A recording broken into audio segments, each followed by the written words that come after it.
29 जनवरी 2017 को एक्सीडेंट हो गया।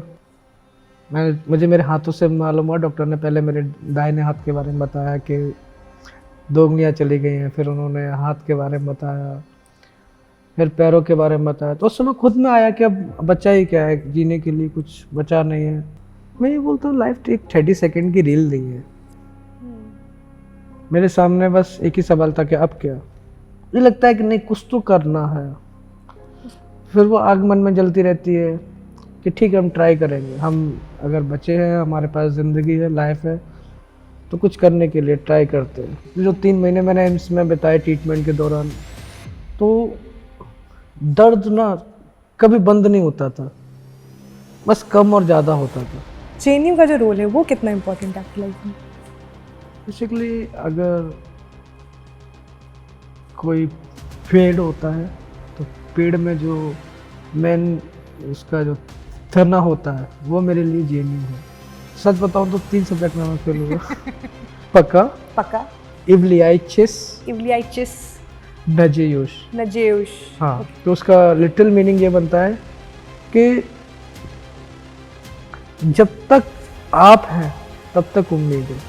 मोस्टली लोग जैसे कि मैं जैसे कहीं भी जाता हूँ, विजिट पे जाता हूँ, तो वहाँ पर अगर कॉमन लोग होते तो they can see me very curiously, बेचारे के साथ कैसा हो गया। सिंपैथी की ज़रूरत ही नहीं, रास्ता सामने है और रास्ता हमेशा अंधेरे में ही होता है। उजाले में रास्ता होगा तो वो तो दिख ही जाएगा, रास्ते हमेशा अंधेरे में होते हैं। उम्मीद कभी नहीं हारनी है, और फेल आप कहीं फेल हो ही नहीं सकते ना। We are not the failures, we fight every day, every moment, every second through our life. अभी यहाँ बैठे हुए अचानक से दिल काम बंद करना कर फॉर एग्जाम्पल, तो कब क्या है ये सब। अब मैं सोचूं कि नहीं यार कल को मैं ये कर लूँ, वो कर लूँ, वो कर लूँ, कल से वो उठूँ ही ना, तो फिर आज तक का आप अगर इतिहास उठा के देखेंगे तो जितने भी लोग आगे गए हैं तो उन्होंने एक बार ट्राई किया है। अगर उन्होंने ट्राई नहीं किया तो वो वहीं रह गए।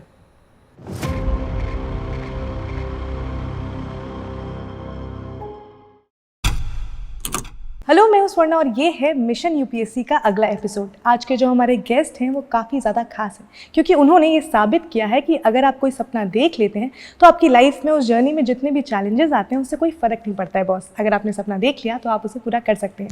आज के जो हमारे गेस्ट हैं वो हैं सूरज तिवारी सर। तो hello sir, welcome to switch. Thank you. क्या चल रहा है अभी जो यूपीएससी सिविल सर्विसेज का एग्ज़ाम क्लियर करने के बाद लाइफ किस तरह से चल रही है? अभी एग्ज़ाम क्रैक करने के बाद में लाइफ बहुत अच्छी हो गई है। सर्विस का ट्रेनिंग चल रहा है अभी, अब मेरा 1 साल कंप्लीट हो गया है। इस 1 साल में वेरियस अटैचमेंट किए मैंने, इंडिया के करीब आधे से ज़्यादा स्टेट में घूम लिया हूँ। नॉर्थ ईस्ट भी जा चुका हूँ डिफेंस अटैचमेंट के लिए। अभी हम लोग 1 महीने के लिए महाराष्ट्र होके आए हैं FTII में, तो काफ़ी ज़्यादा एक्सपोजर्स अभी तक किए हैं मैंने। ऐसा लगता है कि कभी मान लीजिए सुबह उठे और आप बोलो अपने आप को कि यार सूरज तुमने बहुत बढ़िया काम किया है?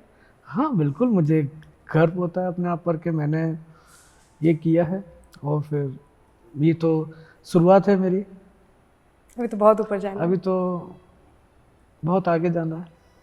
हम अगर आपके जर्नी की बात करें तो जब मैं आपके बारे में पढ़ रही थी, जान रही थी, देखो उसमें जेएनयू का रोल काफ़ी ज़्यादा इम्पोर्टेंट है। तो जेएनयू का रोल, हम शुरुआत जेएनयू से करते हैं, फिर हम पीछे की कहानी पर भी जाएंगे, बट जेएनयू का जो रोल है वो कितना इम्पोर्टेंट है आपकी लाइफ में? बेसिकली अगर कोई पेड़ होता है तो पेड़ में जो मेन उसका जो तना होता है वो मेरे लिए जेएनयू है। जेएनयू मेरे लिए मेरे शरीर में रीढ़ की हड्डी के जैसा है। अगर जेएनयू नहीं तो फिर मैं हूँ ही नहीं। जेएनयू एक ऐसा प्लेटफॉर्म है जहाँ पर आप सोच सकते हैं, आप जो बनना चाहते हैं जेएनयू उसके रास्ते दिखाता है। आप जिस फील्ड में जाना चाहते हैं जेएनयू के थ्रू आप उस फील्ड में जा सकते हैं।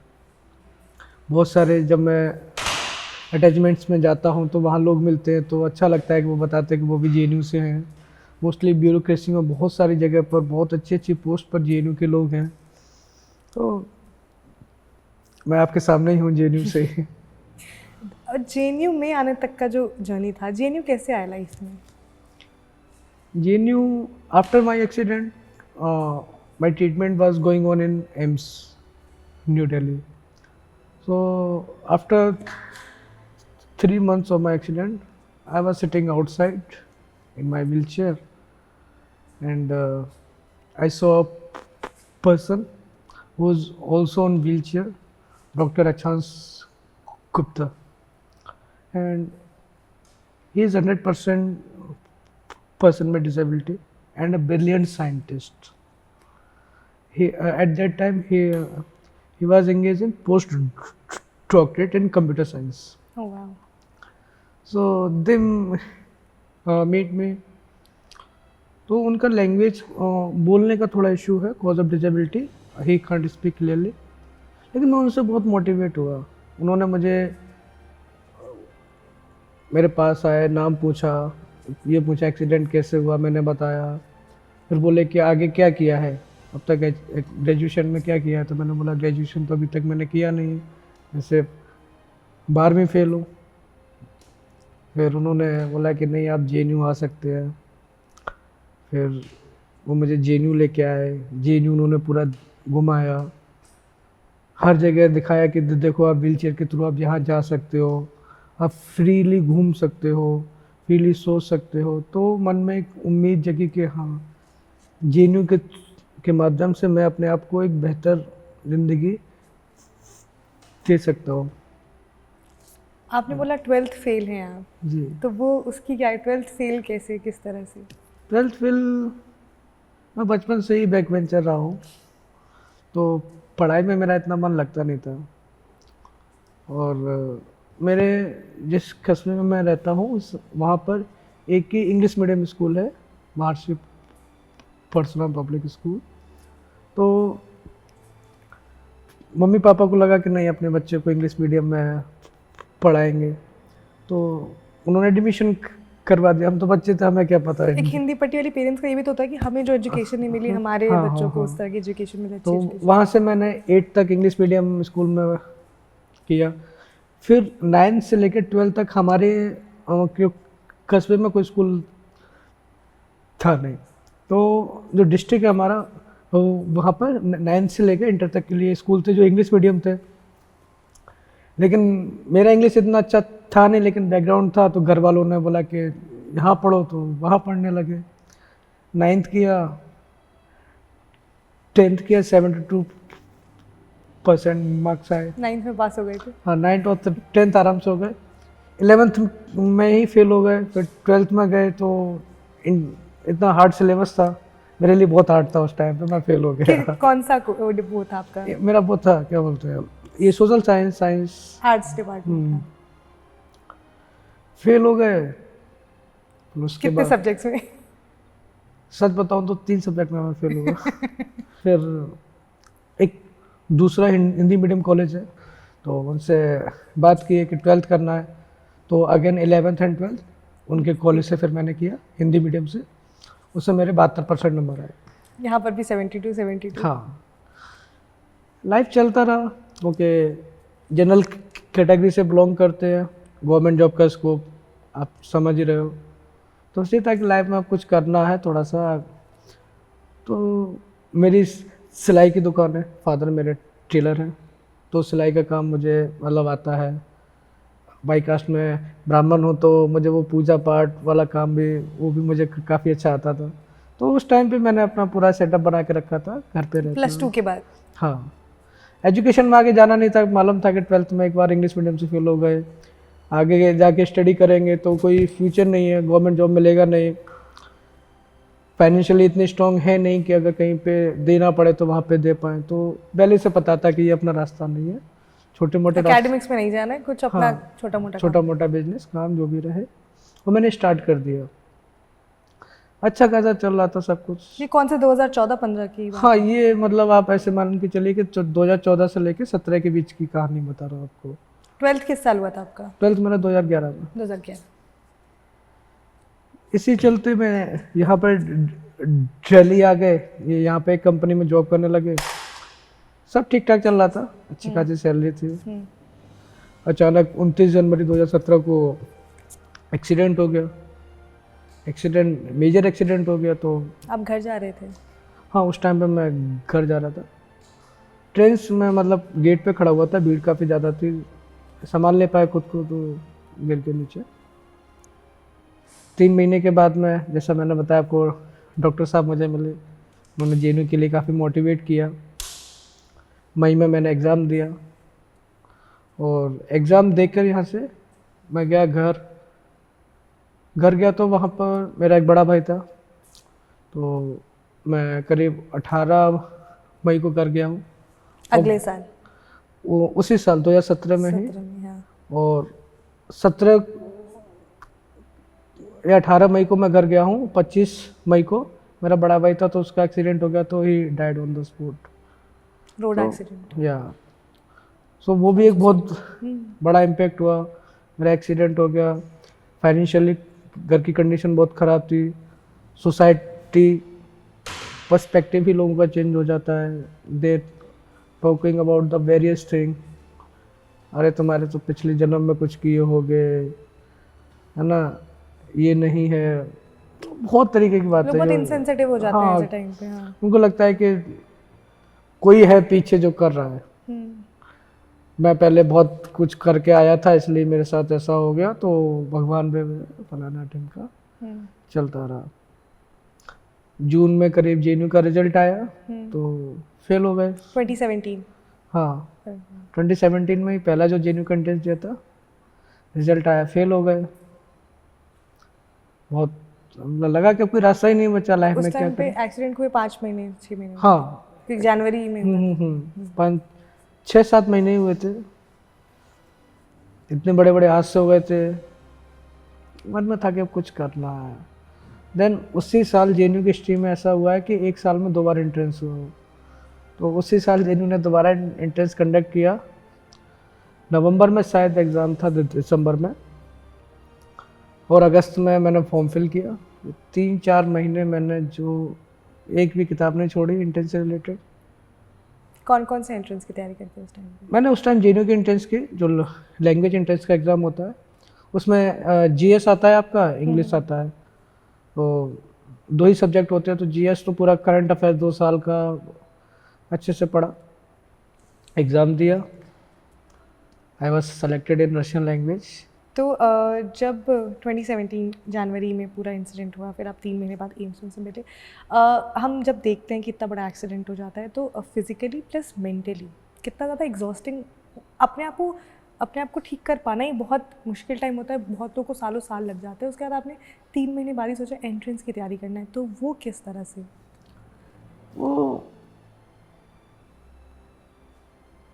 एक कंडीशन ऐसी आ जाती है ना, जैसे कि हम लोग शुरू में आपने बोला था कि एक ऐसा पॉइंट आता है वहाँ पर हम फंस जाते हैं, अब क्या।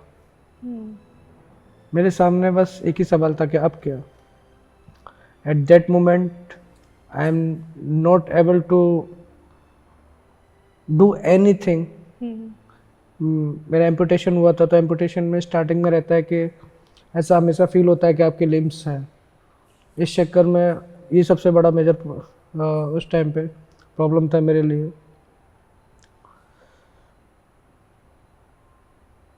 वही सब हो गया। आई एम सो सॉरी, मैं अभी पीछे की स्टोरी मैं इसलिए जानना चाहती हूँ कि बहुत इंपॉर्टेंट है, क्योंकि हम आजकल के टाइम पे देखते हैं ना कि लोग छोटी छोटी, बहुत प्रिविलेज लोग हैं, बट छोटी छोटी चीज़ों को लेके बहुत ज़्यादा क्रिप कर लेते हैं। उन्हें लगता है कि हमारी लाइफ से दिक्कत ही नहीं, तो उनके लिए जानना इंपॉर्टेंट है कि बाहर निकल कर देखिए। अब आपको बताओ, जैसे कि फाइनेंशियली मेरे फादर बहुत वीक थे उस समय पर।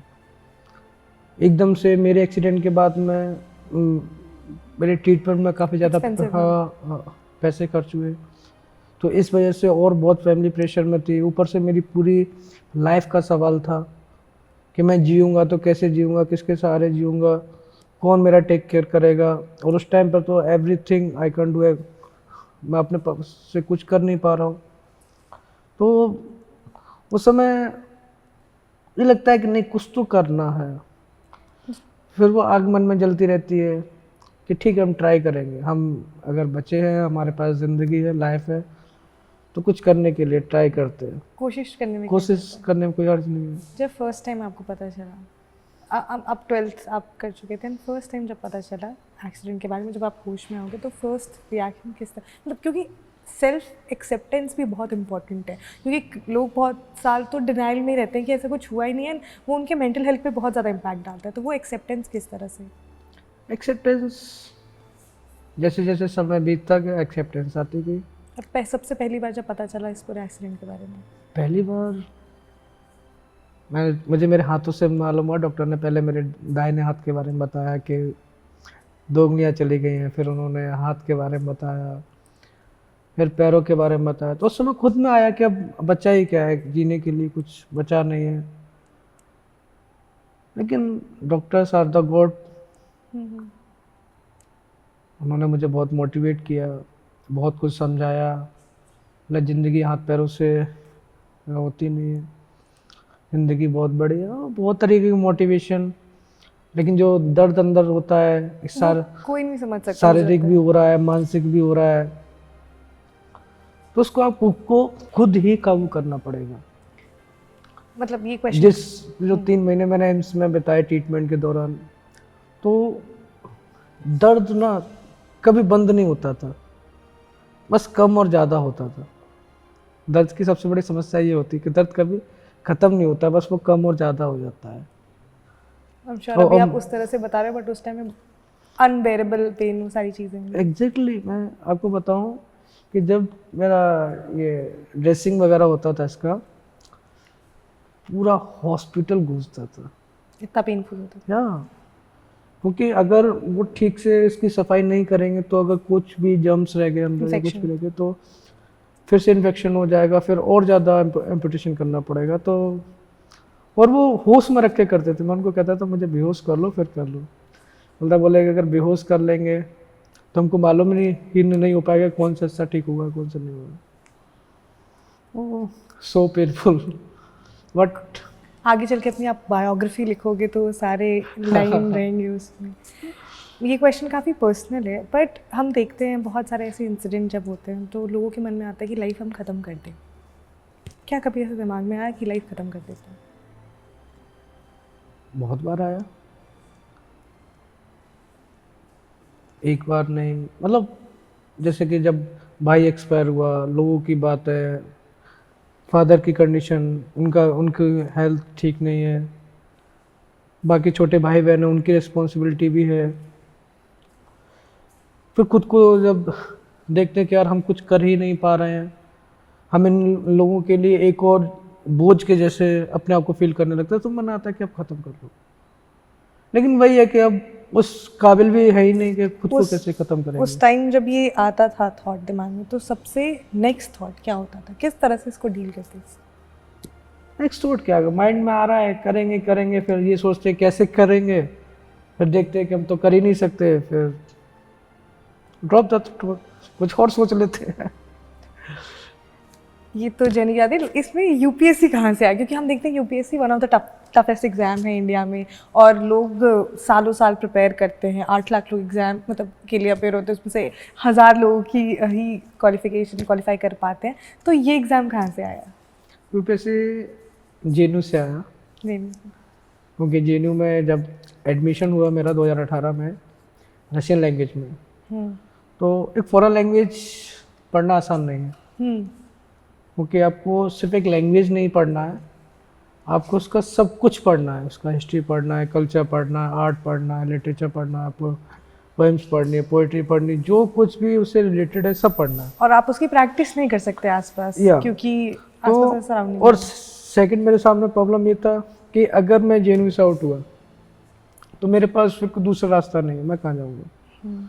तो स्टार्टिंग में 6 महीने तो मैंने काफ़ी ज़्यादा क्लास पे टाइम दिया, मैं थोड़ा टाइम का पंक्चुअल हूँ, तो क्लासेस में मेरा 100% अटेंडेंस आज भी है। यहाँ पर फर्स्ट बेंचर बन गए थे आप? हाँ, ये एक चेंज था सबसे इम्पोर्टेंट कि आप फर्स्ट बेंचर बन गए थे। और सारे प्रोफेसर्स का मैं फेवरेट रहा हूँ।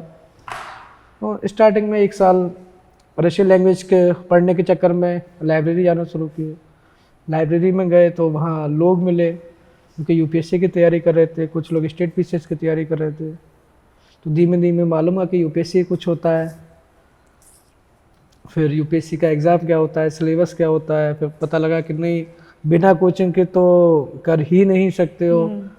कोचिंग लिया नहीं तो मतलब आपको यूपीएससी का यू भी नहीं मालूम है। कोचिंग का पता किया, भाई कोचिंग में इतना पैसा लगता है, इतना पैसा लगता है। फिर किसी समझदार आदमी से मिला, उसने मुझे बताया कि अगर करना है ना तो खुद से शुरुआत करो।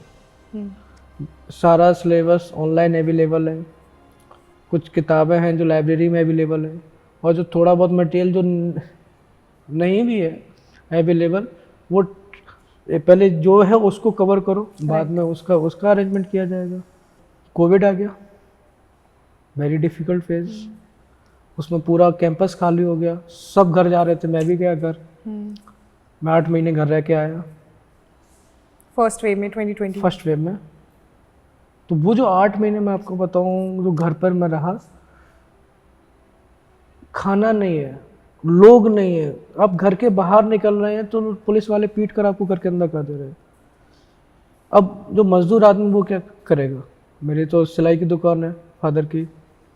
अब इतनी बड़ी महामारी में कपड़े सिलाने कौन आएगा? तो जो क्राइसिस मैंने देखा 8 महीने, तो मन में आया कि अब 2 साल बचे हैं, करना ही करना है, वरना फिर आगे चल के क्या होगा। दोबारा से अगर कोविड ऐसी सिचुएशन आ गई और अगर जॉब हाथ में नहीं है तो मेरे लिए सर्वाइव करवाना बहुत मुश्किल हो जाएगा। तो मैं क्या करूँगा? पहला वेव ख़त्म हुआ, सेकंड वेव में जेएनयू ने कुछ ही लोगों को एंट्री कर रहे थे, थोड़ा थोड़ा करके। 1-2 बार मैंने ऐसे ट्राई किया जाने का, लेकिन जा नहीं पाया। फिर ऑफिशियली फिर मैंने बात किया, मेल किया, तो they allow me to stay in JNU. But second wave तो और ज़्यादा भयंकर। वही तो मैं आपको बताऊं, जैसे ही मैं इधर फरवरी में आया हूँ और ओमिक्रॉन स्टार्ट हो गया। वो आते ही जैसे ही मैं कैंपस में आया, 2 दिन के बाद मुझे भी ओमिक्रॉन हो गया था। इधर घर वाले परेशान हो गए कि चले आओ, क्या है जैसे भी होगा। नहीं, अब नहीं आएंगे, मुझे कुछ करना है। टाइम जो था, फिर ऑनलाइन क्लासेस होने लगी मास्टर्स के। इधर रूम पे ही रहना था, कहीं बाहर जाना नहीं है, बस किताबें किताबें। तो एक बार दोबारा से पूरा सिलेबस मैंने रिकवर किया। एमए फर्स्ट ईयर में मैंने अपना पहला अटेम्प्ट दिया। कौन से साल? 2021। हाँ, वो फेल हो गया। तो 1 साल बचा था, अगला अटेम्प्ट बचा था। और इधर ये भी सोचना था कि अगर अटेम्प्ट दिया नहीं निकला फिर तो क्या करेंगे। तो इधर मैंने जीआरएफ का भी तैयारी करना शुरू किया, सेल्फ स्टडी लैंग्वेज में। हाँ, 2022 में दोबारा मैंने यूपीएससी का अटेम्प्ट दिया, प्री क्लियर हुआ। उस समय ऑप्शनल सोचे थे सोशियोलॉजी रखेंगे, लेकिन वही है ना, लोग बोलते हैं कि नहीं होता है, नहीं होता है। 10 अटेम्प्ट लग जाते, 20 अटेम्प्ट लग जाते। तो मुझे लगा था भाई मुझे भी 3-4 तो लग ही जाएंगे। तो सोशियोलॉजी लिया हुआ था ऑप्शन, लेकिन सोशियोलॉजी खोल के नहीं देखा था कभी। प्री का रिजल्ट आया है, उसके बाद में सोशियोलॉजी के नोट्स मंगाया मैं। आपने उसके बाद मेंस की पढ़ाई शुरू, मतलब सोशियोलॉजी को लेके, ऑप्शनल को लेके। हाँ, तो 2 महीने में वो मेंस होना था। कहाँ कहते हैं लोग 10 साल लगते हैं, इतने टाइम 6 महीने में तो 2 महीने का टाइम था मेरे 2 महीने पास। फ्री उसमें। तो 2 महीने मैंने सिर्फ सोशियोलॉजी ही पढ़ी। आखिरी के 15 दिन बचे मेंस से पहले, तो उसमें जो भी मैंने इंपॉर्टेंट पॉइंट्स बनाए हुए थे, जो भी नोट्स थे मेरे, मैंने उनको रिवाइज किया सोशियोलॉजी। एंड बाकी फिर JS1 JS2 JS3 JS4 ये तो पहले पूरा एनसीईआरटी है, रेफरेंस बुक से रिलेटेड था, तो वो तो कंटिन्यू होता ही आ रहा था। आप जो भी पढ़ते हैं यूपीएससी में कहीं वेस्ट नहीं जाता, आप कहीं ना कहीं उसको यूज़ कर ही सकते। तो जीएस मेरा पूरा रेडी था। मेंस के एग्ज़ाम लिखे, 2 महीने में मेंस का रिजल्ट आ गया, क्वालिफाई हो गया। क्वालिफाई हो गया। बस इंटरव्यू था, वेरी हार्ड फेज, क्योंकि वहाँ के 30 मिनट्स आप जो परफॉर्म करेंगे, बहुत लोग वहाँ से भी डिस्क्वालीफाई हो जाते हैं। उसके बाद ही डिसाइड होगा कि आप कैसे लाइफ बदलेगी या फिर से ये चलता रहेगा। इंटरव्यू का तैयारी की है, जेएनयू में मोस्टली प्रोफेसर से मिला, उनसे गाइडेंस लिया, बहुत सारे सीनियर्स ने गाइडेंस दिया। Online mock interviews. मॉक होते हैं, वो दिए, इंटरव्यू दिया। इंटरव्यू मेरा बहुत अच्छा गया, बाहर आया।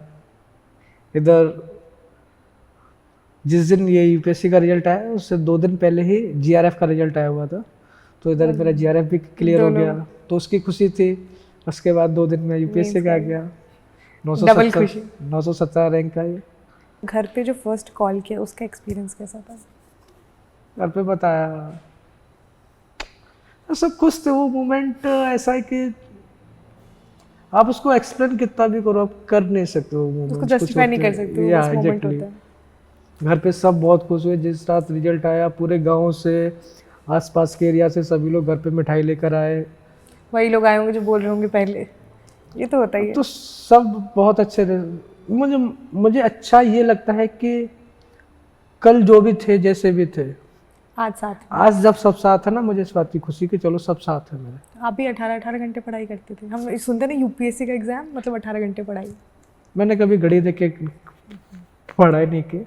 मेरे रूम में घड़ी लगी हुई थी जेएनयू में, तो उसका एक बार सेल खत्म हो गया तो मैं लेके नहीं आया। मैं बोला सेल इसमें तभी डालूंगा जब क्लियर कर लूँगा। काफ़ी फिल्में, ये भी अपनी बायोग्राफी में आप लिखेगा। वो घड़ी है, वो जो है वो कांटे वहीं पे रुक गए थे, तभी निकलेंगे जब क्वालिफाई होगा। हम एग्ज़ाम लिखने की बात करते हैं। एक्सीडेंट के बाद से आप राइटी थे कि लेफ्टी? मैं पहले राइट हैंड से लिखता था। राइट हैंड से लिखते, अब लेफ्ट से? अब मैं लेफ्ट से लिखने का कोशिश करता हूँ, तो अब तो थोड़ा कोशिश करके लिख लेता हूँ। तो ये कितना बड़ा चैलेंज होता है, क्योंकि आप बचपन से ही, हम लोग की एक आदत, मतलब बहुत सारे लोगों की आदत होती है कि वो राइट हैंड से लिखते हैं, फिर अचानक से सडनली जो ये चेंज आता है, उसको किस तरह से हैंडल किया? Practice makes a man perfect. अगर मैं कुछ लर्न करना चाहता हूँ उसके लिए मुझे स्ट्रगल करना पड़ेगा, मेहनत करनी पड़ेगी। अब मैं यही सोच लूँ कि यार 3 उंगलियों से लिखूँगा कैसे, तो मैं सोचता ही रहूँगा। मैंने पेन उठाया, लिखना थोड़ा ट्राई किया। एग्जाम आपने ही लिखा या फिर आपके नहीं, साथ? मैंने स्क्राइब यूज़ किया। आपके साथ? क्योंकि एग्ज़ाम में आपको 3 घंटे में पूरा पेपर करना है। You need speed and hand writing also. अब लेफ्ट हैंड से लिखने में मेरा हैंड राइटिंग पहले ही ज़्यादा ख़राब हो जा रहा है, फिर धीमे धीमे, तो उसके लिए फिर स्क्राइब यूज़ करना पड़ता है।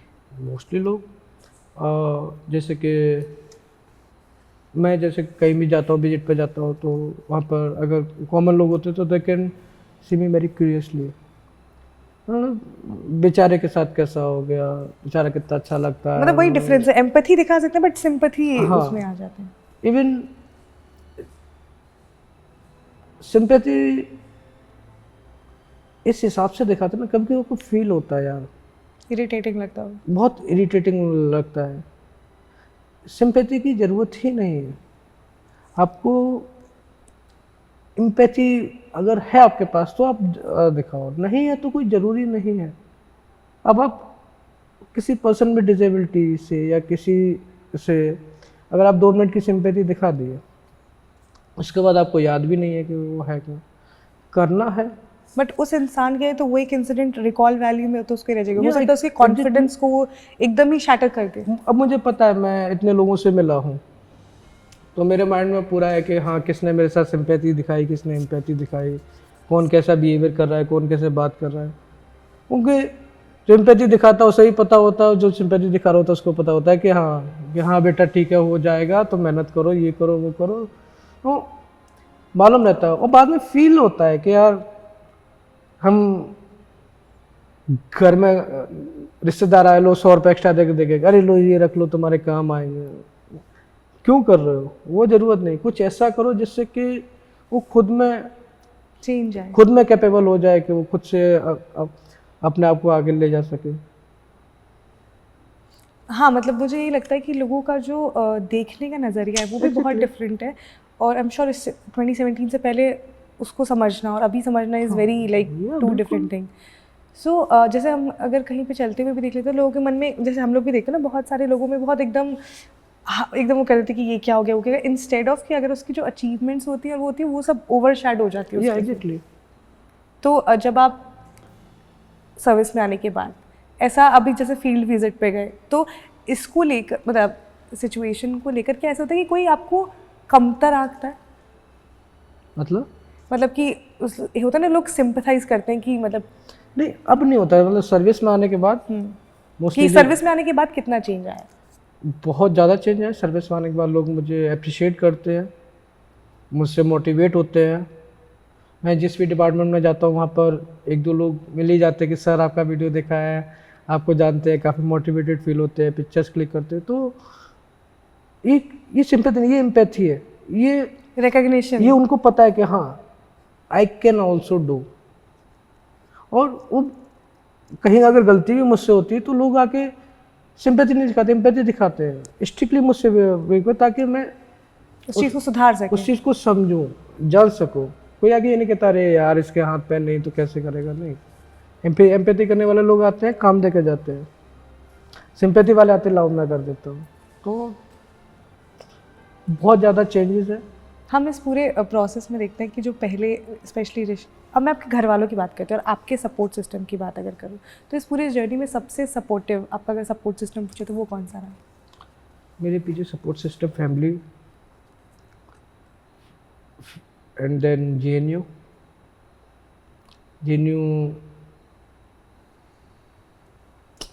क्योंकि बिना जेएनयू के कुछ था ही नहीं।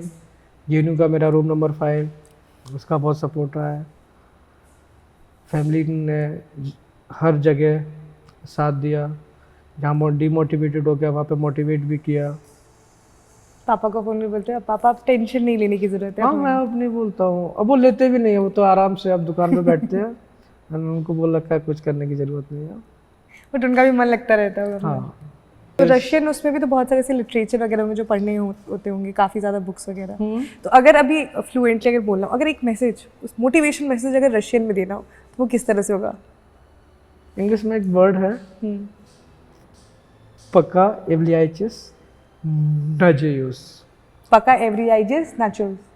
पक्का एवलियाइचिस इवलियाइचिस नजेयुस। नजेउश। हाँ। ओके, क्या मतलब है? इसका मतलब है पक्का मतलब है टिल, पक्का एवलियाइचिस मतलब to be in present continue. नजेयुस मीन्स होता है होप, वो एक वर्ब है। तो उसका लिटिल मीनिंग ये बनता है कि जब तक आप हैं तब तक उम्मीद है। वो बहुत छोटा शब्द बट कितना बड़ा मैसेज है। और मुझे बहुत अच्छा लगता है। मैंने फर्स्ट टाइम पढ़ा था तभी से मुझे ये याद हो गया। ये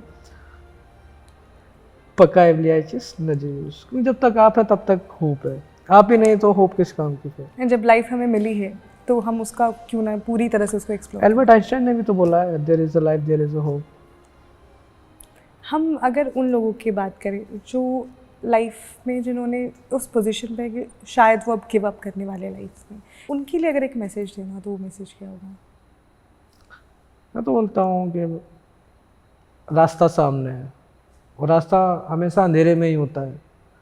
उजाले में रास्ता होगा तो वो तो दिख ही जाएगा, रास्ते हमेशा अंधेरे में होते हैं। उम्मीद कभी नहीं हारनी है, मेहनत है, संघर्ष है, वो चलता रहेगा। उसमें इसको एंजॉय करो, क्योंकि डेस्टिनी कहीं है ही नहीं। All about to journey. सिर्फ प्लेटफॉर्म्स बने हुए हैं, यहाँ फिर यहाँ लाइफ में आगे चलते चले जाओगे, कहीं नहीं पहुँचना है, बस घूम फिर के वहीं रहना है। लाइफ को लेकर जो आपकी थ्योरी है, क्या ये मतलब 2022 एग्जाम क्लियर करने से पहले भी यही थ्योरी थी? एग्जाम हाँ, एग्जाम से पहले भी, मतलब मेरी लाइफ टाइम हमेशा ही रही है। मुझे पता है मेरी क्या क्या कैपेबिलिटी है, मुझे पता है मेरे अंदर क्या एबिलिटी है। जैसे मैंने आपको शुरू में बताया कि मैं पूजा पाठ वाला जो काम है वो भी किया हूँ, क्योंकि मुझे पता है मेरी लर्निंग प्रोसेस अच्छी है, लोगों की अंडरस्टैंडिंग, लोगों को समझना मुझे आता है, तो वो मुझे शुरू से ही आता है।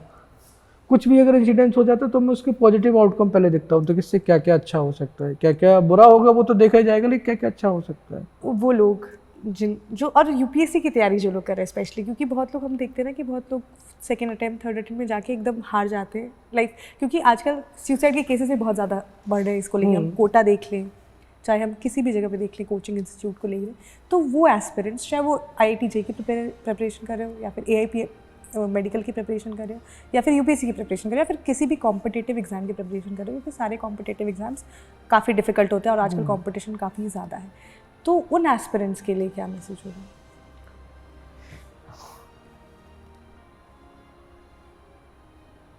जैसे मैं आपको अभी थोड़ी देर पहले बताया था कि लाइफ है, डेस्टिनी नहीं है, सिर्फ जर्नी है। फेलियर्स आते हैं, आएंगे, डिप्रेस हो जाओगे, कभी कभी लगता है कि कमरे में बंद कर लो। बहुत सारे बच्चे करते भी हैं, 4 अटैम्प्ट दे लिए, 5 अटैम्प्ट दे लिए, 6 अटैम्प्ट दे लिए, यहाँ फेल हो गए, बिजनेस ट्राई किया, वहाँ फेल हो गए, लगता है कि अब क्या कर रहे हैं, ज़िंदगी ख़त्म कर लें। उससे कुछ नहीं हो रहा है। आप अगर खुद को ख़त्म करने के बाद ये सोचते हैं कि मेरे ख़त्म होने से सब ठीक हो जाएगा, तो ऐसा नहीं है। क्योंकि आप इस पूरी दुनिया को अगर मिला लें तो उसके एक बूंद के बराबर भी नहीं है। तो आपके होने और ना होने से कोई फ़र्क नहीं पड़ रहा है। लेकिन दुनिया में आज अगर ये दुनिया है या कुछ है जो हम देख पा रहे हैं, सोच पा रहे हैं, समझ पा रहे हैं, तो कहीं ना कहीं वो एक बूंदी थी जिससे ये सब शुरुआत हुआ। वो अब हमको ये सोचना है कि मैं वो बूंद बन जाऊं जो दुनिया में किसी काम की नहीं है, या हमको वो बूंद बनना है जो एक न्यू यूनिवर्स को भी क्रिएट कर सकती है। वो आपके अंदर की गुडविल है, विल पावर है कि करना क्या है। गेम खेलना है, बस पूरे दिन गेम ही खेलना है, अपनी विल पावर है ना। जो करना है you can do, you can try. और आप कहीं फेल हो ही नहीं सकते ना।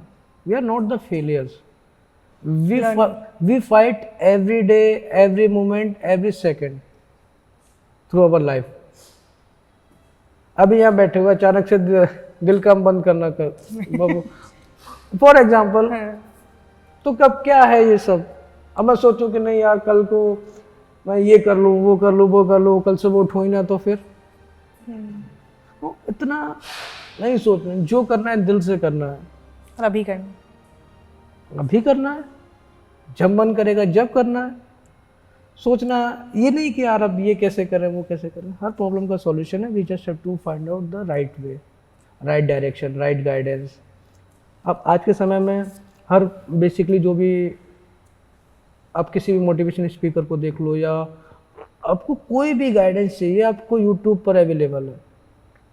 हर कोई एक दूसरे की हेल्प करना चाह रहा है। तो अगर गाइडेंस नहीं है, you can take guidance. Support नहीं है, यू कैन टेक सपोर्ट। सब कुछ अवेलेबल है, बस आपको उठ के चलना है, उस जगह तक पहुंचना है, उस व्यक्ति से मिलना है। इट्स अल्टीमेटली योर लाइफ, सो आपको किस तरह से उसको एग्जैक्टली। मेरे साथ इतने सारे इंसिडेंट्स हुए। मैंने जो भी डिसीजन लिया खुद से लिया। मुझे करना है तो वो मुझे करना है। मुझे अगर जेन्यू क्रैक करना है तो वो मुझे करना है। होने के बाद में सबसे ज़्यादा फायदा किसका होगा? मेरा होगा। मुझे यूपीएससी क्रैक करना है, मेहनत लगेगी, 50 लोगों का स्ट्रगल लगेगा, फ्रेंड्स का साथ लगेगा, फैमिली का सपोर्ट चाहिए, सब कुछ चाहिए, उसके बावजूद भी लगे। लेकिन एट द एंड बनने के बाद में सबसे पहले किसको फ़ायदा होगा? आपको होगा। तो मेहनत किसको करनी पड़ेगी? आपको करनी पड़ेगी। हम लोग ऐसे सोच लेते हैं ना, अपने दिमाग में इतना कैलकुलेटिव हो गया कि ये होगा, ये होगा, ये होगा, ये होगा, कैसे होगा, इतना सोच के थक जाते, कहते अब सो जाओ। अब सब कुछ हमारा देखने का नज़रिया होता है कि हमको वो 6 दिखाई दे रहे हैं या 9 दिख रहा है। सब देखने का नज़रिया है। अब मुझे पता है ये हो सकता है, अगर मैं ट्राई करूँगा तो मे भी हो भी जाए। और आज तक का आप अगर इतिहास उठा के देखेंगे तो जितने भी लोग आगे गए हैं तो उन्होंने एक बार ट्राई किया है। अगर उन्होंने ट्राई नहीं किया तो वो वहीं रह गए। जो ट्राई करते गए वो आज आगे आए। हम लोग इतना समझदार आज हुए हैं। कैसे हुए? एक एक कोशिश करके आए हैं। हम एकदम से इतने समझदार हुए हैं। तो you can try, take little step according to your capability. अब एक मछली से ये मैं एक्सपेक्ट करूंगा कि वो पेड़ पे चढ़ जाए तो वो कभी नहीं हो सकता। तो ये मेरी बेवकूफ़ी है कि मैं ये एक्सपेक्ट कर रहा हूँ कि मछली पेड़ पे चढ़ जाए। मछली पानी में जोर से तैर जाए वो ज़्यादा ज़रूरी है। तो हमको अपनी एबिलिटी के अकॉर्डिंग उस चीज़ को फोकस रखना होगा कि हमको करना क्या है। हमको हमारे रास्ते खुद से बनाने हैं। किसी से सहायता क्यों मांगो? साथ मांगो, कोई साथ दे, है ना। हेल्प मांगने जाओगे, आदमी सोचेगा यार पता नहीं उसका कोई ना कोई फ़ायदा होगा जब भी मेरे पास हेल्प लेने आया। हेल्प कभी मत मांगो। Help is a form of sympathy. आप किसी से सिंपैथी मांगने जा रहे हो, वो किसी के साथ मांगने जाओगे तो वो एम्पैथी है। एंड आई एम श्योर आप वो लाखों लोगों के लिए वो एक उम्मीद होंगे और आगे चलकर आप बहुत ही अच्छा काम करेंगे और वो उम्मीद की जो किरण है वो हमेशा बनते रहेंगे। Thank you so much. Welcome.